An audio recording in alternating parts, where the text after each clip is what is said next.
Sebuah lubang galian yang digunakan sebagai tempat persembunyian oleh personel angkatan bersenjata Ukraina dihancurkan secara dahsyat oleh serangan amunisi Rusia di sektor Pokrovsk.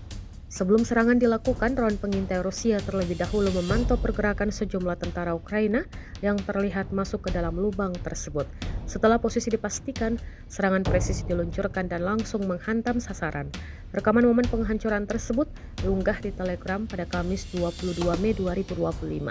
Ledakan besar terlihat mengguncang area persembunyian dan laporan awal menyebutkan sedikitnya 3 tentara Ukraina tewas dalam insiden itu.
Download Tribun X sekarang, menghadirkan lokal menjadi Indonesia.